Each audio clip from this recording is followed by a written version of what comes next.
Selanjutnya adalah topologi. Berikut ini adalah topologi yang mungkin paling sering kita dengar dalam pembelajaran sehari-hari, yaitu topologi bus. Topologi bus adalah sebuah topologi yang merupakan cara dalam jaringan komputer dalam menghubungkan suatu jaringan satu dengan yang lainnya menggunakan kabel tunggal yang menghubungkan klien dan server. Metode topologi bus ini digunakan pada jaringan dengan skala kecil yang semua perangkatnya saling terhubung dan membentuk sebuah bus. Oleh karena itu disebut sebagai topologi bus. Topologi bus menggunakan kabel BNC dan konektor T, serta pada kedua ujungnya diberi terminator. Topologi ini termasuk yang sederhana dan mudah untuk digunakan.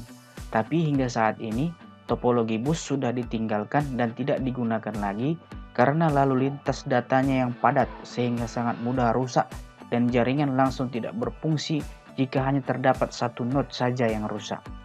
Berdasarkan pengertian topologi bus tersebut, dapat disimpulkan tentang prinsip serta fungsi dari topologi bus ialah dengan hanya satu komputer saja sebagai servernya, lalu jaringannya dipecah-pecah dengan kabel jenis koaksial sehingga nanti pada masing-masing jaringan dan sambungannya mempunyai bus untuk konektornya. Fungsi topologi bus. Fungsi dari topologi bus ini sebenarnya adalah untuk menyambungkan dua atau bahkan dua lebih jaringan komputer. Dengan begitu, jaringan komputer tersebut bisa langsung bertukar informasi. Jadi, sederhananya bila dilihat dari pengertian di atas, maka prinsip kerja topologi ini adalah menjadi server. Setelah itu, jaringannya akan dipecah memakai sambungan kabel. Dengan begitu, setiap jaringan komputernya bisa mempunyai bus menjadi konektornya.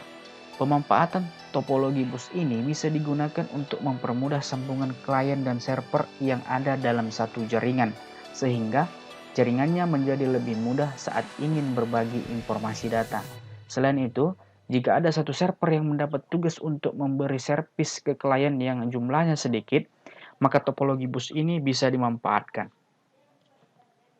Kemudian masuk ke kelebihan dan kekurangan. Yang pertama, seperti yang diketahui bahwa desain jaringan topologi ini seperti interior bus, sehingga layout lebih sederhana. Tidak dibutuhkan banyak komponen dan kabel dalam pembuatannya, supaya dalam praktiknya jenis topologi ini lebih mudah dan murah. Kita bisa lebih menghemat biaya bila menggunakan topologi ini daripada topologi yang lainnya. 2. Jenis topologi bus ini juga mudah dikembangkan, bahkan tidak akan mengganggu perangkat-perangkat PC lainnya, maka topologi ini tidak akan mempengaruhi perangkat yang lainnya, bahkan ternyata dalam pembuatannya juga tidak butuh hardware seperti hub atau switch.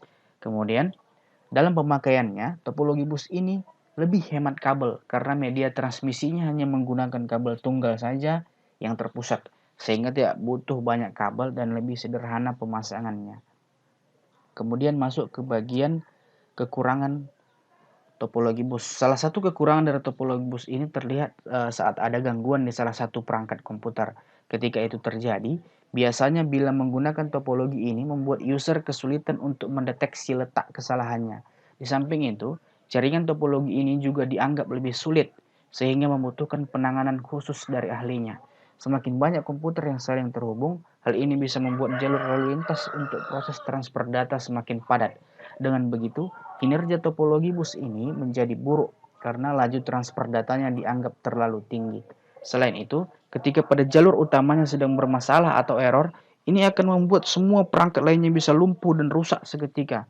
Tak hanya itu, bila kita ingin membuat sinyalnya semakin kuat, maka dibutuhkan bantuan repeater. Kalaupun ada salah satu klien yang membutuhkan akses data yang cepat, itu bisa membuat kecepatan perangkat lainnya terpengaruh. Sekian dan terima kasih.